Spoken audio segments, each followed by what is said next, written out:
Assalamualaikum warahmatullahi wabarakatuh. Perkenalkan, kami dari kelompok 4 ingin mempresentasikan hasil kerja kelompok kami yang berjudul Alkali Tanah.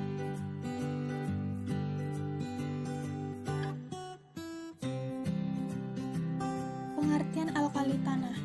Alkali, kenapa diberi nama alkali?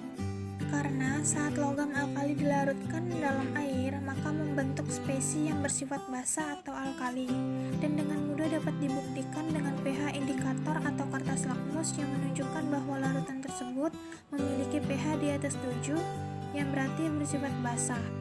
Selanjutnya, kenapa ada tanahnya? Karena memang senyawa oksidasinya banyak ditemukan dalam mineral bumi, bersifat tahan panas dan sukar larut dalam air. Unsur-unsur alkali tanah dalam tabel periodik terletak pada golongan 2 atau 2A, yaitu ada berilium, magnesium, kalsium, strontium, barium, dan radium. Keteraturan sifat lainnya pada logam alkali tanah. Dalam satu golongan dari atas ke bawah, kerapatan atau densitas dari jari-jari atom makin besar. Titik leleh dan titik didih makin ke bawah semakin rendah, jadi semakin mudah meleleh ataupun mendidih. Sifat keelektronegatifan atau elektronegativitas semakin kecil, dan juga energi ionisasinya semakin kecil. Sifat unsur-unsurnya satu persatu. Berlium memiliki nomor atom 4 dan nomor massa 9. Merupakan logam berwarna keperakan bersifat toksi, yaitu bisa mengakibatkan efek pneumonia dan rusaknya paru-paru atau beriliosis. Titik lelehnya paling tinggi di antara logam lainnya sehingga dimanfaatkan sebagai campuran untuk membentuk alloy. Berlium juga bersifat ringan sehingga banyak digunakan untuk komponen kendaraan ruang angkasa, pesawat berkecepatan tinggi dan juga satelit. Lalu, ia juga mudah ditembus oleh sinar X dan dapat melepas neutron saat ditembakkan oleh partikel alfa, sehingga dimanfaatkan juga sebagai material untuk window atau jendela pada tabung sinar X. Berlium juga tidak bereaksi dengan air atau uap air walau dengan suhu tinggi karena interaksi elektron terluarnya yang cukup kuat dengan inti. Magnesium memiliki nomor atom 12 dan nomor massa 24.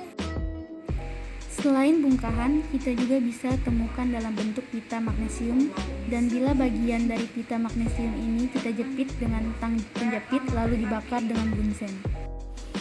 Apakah yang akan terjadi? Akan ada cahaya putih yang dihasilkan dari pembakaran tersebut, yaitu jika magnesium atau Mg direaksikan dengan oksigen, maka akan menghasilkan MgO yang berupa padatan putih.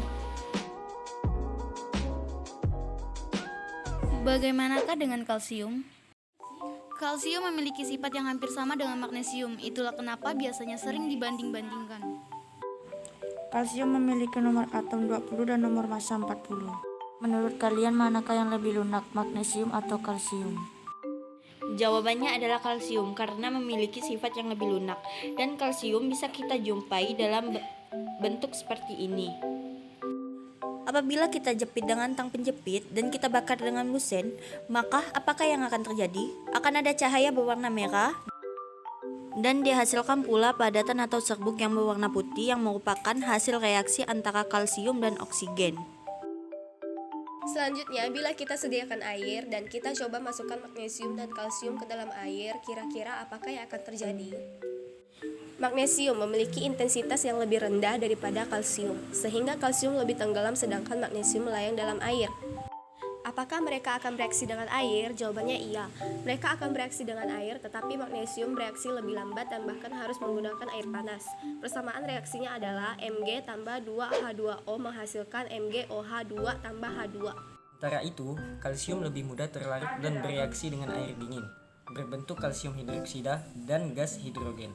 Aplikasinya, magnesium sering digunakan sebagai logam bereaksi melalui reaksi insersi senyawa, yaitu Rx ditambah Mg menghasilkan RMgX dalam ether anhidrat. Selain itu, berfungsi juga sebagai agen aloin, bahan pembuat kaleng minuman, dan salah satu senyawanya yaitu MgOH2. Itu digunakan sebagai obat MAH untuk menetralisir asam lambung.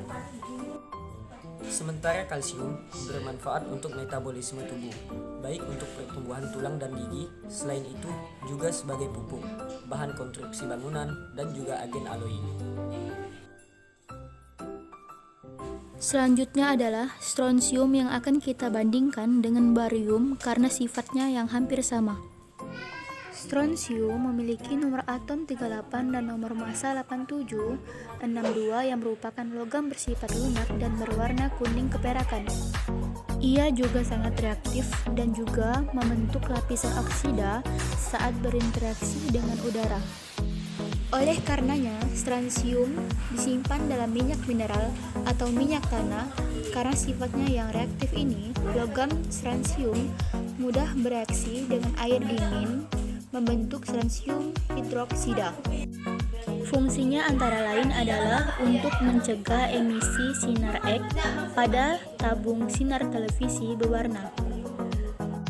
Dan salah satu isotopnya yaitu strontium dengan nomor massa 89 atau SR89 berfungsi untuk terapi kanker tulang. Kita menuju logam berikutnya yaitu barium, memiliki nomor atom 56 dan nomor massa 137,3. Barium tidak ditemukan dalam sebagai unsur bebas. Karena sifatnya yang reaktif, lalu sama seperti strontium yang sangat reaktif, mudah membentuk lapisan oksida saat berinteraksi dengan udara. Dan juga disimpan dalam minyak mineral atau minyak tanah. Logam ini bereaksi hebat dengan air, membentuk barium hidroksida. Dan fungsinya adalah untuk industri kembang api karena bisa menghasilkan warna hijau. Lalu fungsi lain adalah sebagai zat aditif dalam eksplorasi minyak dan gas bumi. Unsur terakhir dalam golongan 2A atau alkali tanah adalah radium yang memiliki nomor atom 88 dan nomor massa 226. Unsur ini dalam kondisi logam murninya berwarna putih keperakan. Radium juga mudah bereaksi dengan nitrogen di udara daripada oksigen menghasilkan radium nitrida.